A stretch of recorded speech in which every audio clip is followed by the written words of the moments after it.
எழுப்புதலின் சத்தத்திற்கு உங்களை வரவேற்கிறோம். ஆண்டவராக இயேசு கிறிஸ்து தாமே உங்களை யாவரையும் ஆசீர்வதிப்பாராக. இந்த நாள் இந்த எழுப்புதலின் சத்தத்தின் மூலியமாய் உங்களோடு தேவனுடைய வார்த்தை பகிர்ந்து கொள்வதிலே நான் மிகுந்த மகிழ்ச்சி அடைகிறேன்.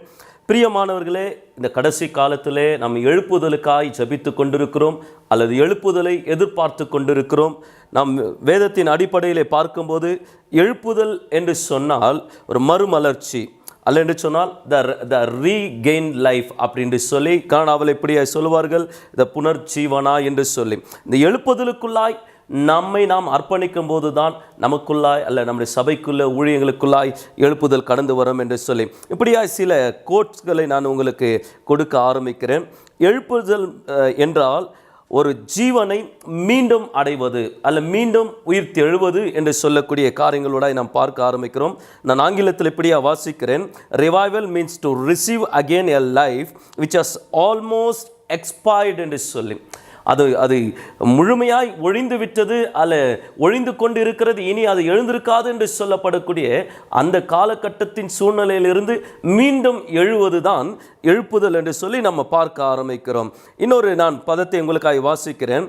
எ டைம் ஸ்டார்ட் அகெயின் இன் எ ஸ்ட்ராங்கர் வே தென் பிஃபோர் அப்படி என்று சொல்லி ஒரு குறிப்பிட்ட நேரமானது பழைய காலத்தை நேரத்தை பார்க்கலும் புதிய பலத்தோடு அந்த செயல்கானது அல்ல அந்த காரியமானது எழும்பக்கூடியதாக இருக்கிறது என்று சொல்லி நம்ம பார்க்க ஆரம்பிக்கிறோம்.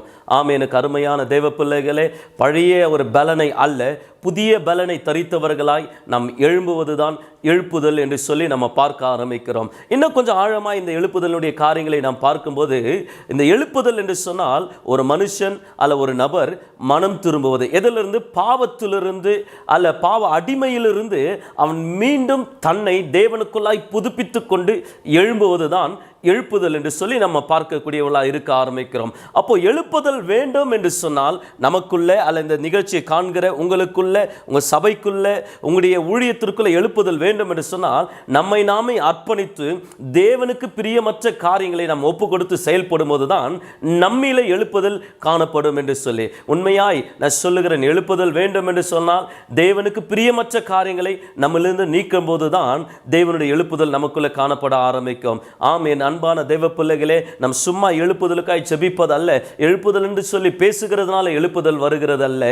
தேவன் விரும்பக்கூடிய காரியங்களுக்குள்ளாய் நம்மை நாமே ஒப்பு கொடுத்து தேவன் விரும்புகிற செயலுக்குள்ளாய் நம்மை நாமே அர்ப்பணித்தவர்களாய் செயல்படும் போது நிச்சயம் நாம் எழுப்புதலை பார்க்க முடியதா இருக்கக்கூடியதா இருக்கிறது. எனக்கு பிரியமானவர்களே, ஏசாயா எழுதின திருக்கிரசன புத்தகத்திலே 40வது அதிகாரம் 31வது வசனத்தை நாம் வாசிக்க ஆரம்பிக்கிறோம். இந்த கழுகானது அது பிறந்து வளர்ந்து பெரிதாய் மாறின பிறகு தன் பலன் குன்றி போக ஆரம்பிக்கும், பலன் இழந்து போக ஆரம்பிக்கும். அப்போ இந்த கழுகு தன்னை புதுப்பித்துக் கொள்வதற்காக என்ன செய்யும் என்று சொன்னால், ஒரு கண்மலை மேலே உட்கார்ந்து கொண்டு தன்னை காத்து கொண்டு தனக்குள்ள ஒரு புதிய பலனை பெறத்தக்கதாய் அது காத்து கொண்டு இருக்க ஆரம்பிக்கும். அது போலதான் நாம் தேவ சமூகத்தில் காத்திருக்கணும். எழுப்புதல் வேணும்னு சொன்னால் தேவ சமூகத்தில் காத்து கொண்டு இருக்கணும். இந்த கழுகு ஆனது அந்த கண்மலை மேலே போய் உட்கார்ந்து கொண்டு இருக்கிற இந்த சூழ்நிலை என்ன நடக்கும்னு சொன்னால் ப்ராசஸ் ஆகும். அங்கே சில செயல்பாடுகள், இந்த எழுப்புதலுக்குள்ளான செயல்பாடுகள் நடக்க ஆரம்பிக்கும். அது மேலே இருக்கிற எல்லாம் அந்த முடிகள் எல்லாம் கீழே விழ ஆரம்பிக்கும், அந்த நகங்கள் எல்லாம் கொட்ட ஆரம்பிக்கும். அது பார்க்கும்போது ஒரு அற்பமான அல்ல ஒரு கேவலமான ஒரு தோற்றத்தை அது காண்பிக்கக்கூடியதாக இருக்க ஆரம்பிக்கும். ஆனால் நாட்கள் வர வர ஒரு புதிய சிறகுகள் முளைக்க ஆரம்பிக்கும், புதிய அந்த நகங்கள் முளைக்க ஆரம்பிக்கும். அந்த வாய், அந்த கழுகுனுடைய அந்த வாய் பீக் என்று சொல்லுவாங்க, அது தன்னையே தானே உடைத்து கொண்டு வருத்தி கொண்டு அது உடைக்க ஆரம்பிக்கும். அது கொஞ்ச நாள் காத்து கொண்டிருக்கிற சூழ்நிலை அது வளர ஆரம்பிக்கும். அப்போது வேதம் சொல்லப்பட்டிருக்கிறது, இந்த கழுகானது என்ன செய்யும் என்று சொன்னால் தன்னுடைய புதிய பலனை பெற்றுக்கொண்டு மேலே உயர உயர உயர பறக்கும் என்று சொல்லி. பிரியமானவர்களே, இதை தான் நாம் எழுப்புதல் என்று சொல்லுகிறோம். நாம் பலன் அடைந்தவர்களாய் மீண்டும் எழும்புவதுதான் எழுப்புதல். இந்த எழுப்புதலின் சத்தத்தை கேட்டுக்கொண்டிருக்கிற எனக்கு அன்பான தேவ சொன்னமே, எழுப்புதலுக்காக உங்களை ஒப்பு கொடுக்க ஆரம்பிங்க. தேவனுடைய சமூகத்தில் உங்களை அர்ப்பணிக்க ஆரம்பிங்க. காத்து கொண்டிருக்க ஆரம்பிங்க.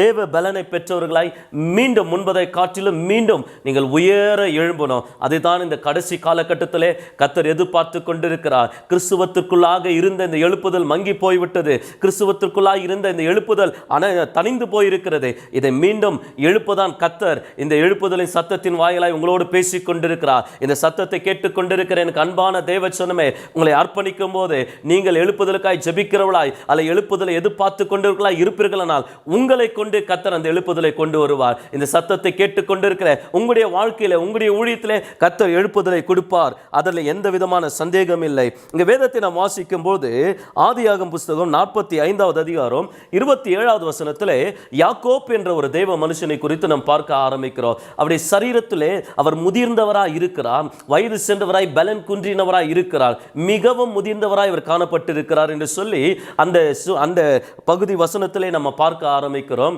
அப்போது அவருக்கு ஒரு சங்கதி, ஒரு செய்தியை சொல்லுகிறார்கள். என்னென்று சொன்னால், நீண்ட நாட்களுக்கு முன்பாக மரித்து போனார் என்று சொல்லப்பட்ட யோசேப்பு உயிரோடு இருக்கிறார் என்று சொல்லப்பட்ட இந்த செய்தியை அவர் கேட்ட மாத்திரத்தில் வேதம் சொல்லப்பட்டிருக்கிறது, யாக்கோப்பின் ஆவி உயிர்த்தது என்று சொல்லி.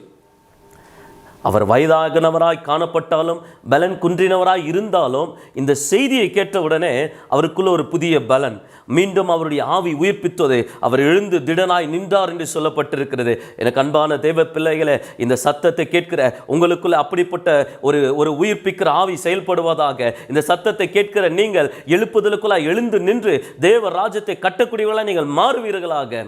நான் நிச்சயம் சொல்லுகிறேன், எழுப்புதல் என்று சொன்னால் நம்மை நாமே ஒப்பு கொடுக்கும் போது தான் நம்முடைய வாழ்க்கையில் இது காணப்படும் என்று சொல்லி.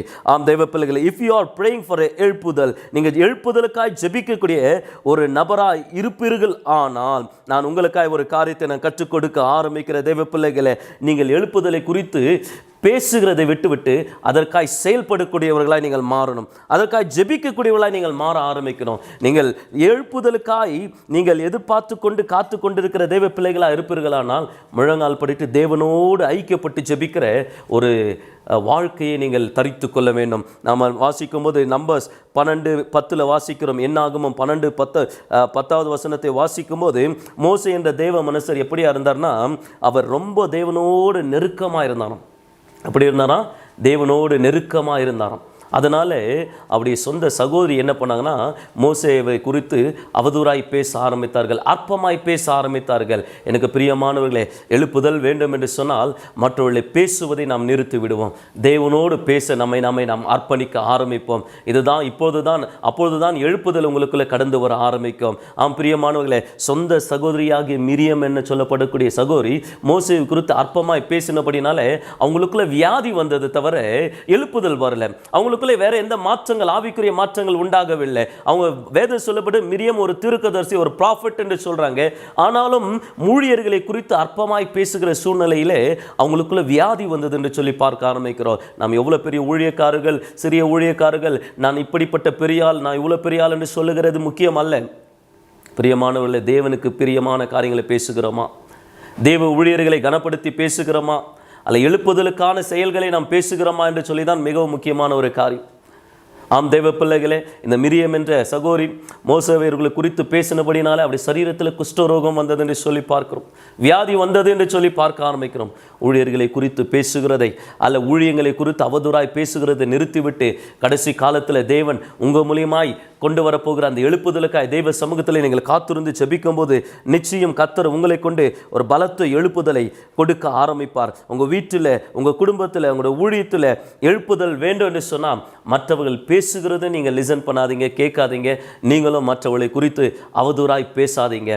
எனக்கு அன்பான தெய்வ பிள்ளைகளே, எழுப்புதலுக்காய் கர்த்தர் உங்களை தெரிந்து கொண்டிருக்கிறார். உங்களை கொண்டுதான், உங்கள் ஊழியத்தை கொண்டுதான், உங்கள் சபையை கொண்டுதான் கர்த்தர் எழுப்புதல் கொண்டு வரப்போகிறார். ஆகையினால தெய்வ பிள்ளைகளே, மற்றவர்கள் பேசுகிற அவதூறான வார்த்தைகளுக்கு, வீண் வார்த்தைகளுக்கு, வீண் பேச்சுகளுக்கு உங்களுடைய செவியை கொடுக்காதீங்க, உங்களுடைய செவியை சாய்க்காதீங்க. தேவனோடு இடைப்பட ஆரம்பிங்க. தேவனோடு நீங்கள் ஐக்கியப்பட்டு ஜெபிக்கிறவளாய் மாறுங்க.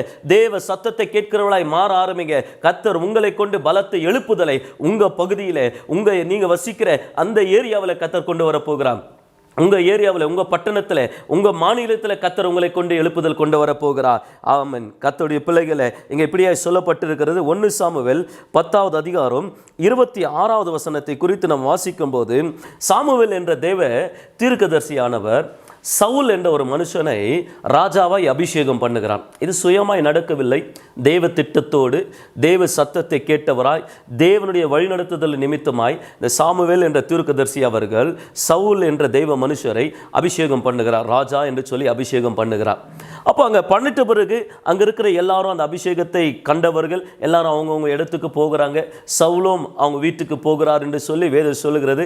வீட்டுக்கு போயிட்டு பிறகு அங்கே இருக்கிற சில நபர்கள் என்ன பண்ணுறாங்கன்னா, சவுல் ராஜாவாய் மாறினதை குறித்து சந்தோஷப்பட்டு சில காணிக்கைகளை அல்ல சில பொருட்களை அல்ல சில பரிசுகளை கொண்டு வந்து அவருக்கு கொடுக்க ஆரம்பிக்கிறார்கள். வேதம் சொல்லுகிறது, பேலியாளின் மக்கள் சில பேர் சவுலை குறித்து அவதூறாய் பேசினார்களாம். இவன் என்னை ரட்சிப்பானா, இவனால் நம்மை ரட்சிக்க முடியுமா, இப்படி என்று சொல்லி சவுலுக்கு விரோதமாக பேசினார்களாம். வேதம் சொல்லுகிறது, சவுல் காது கேளாதவர்களை போல இருந்தான் என்று சொல்லி. எப்படியா சொல்லப்பட்டுகிறது?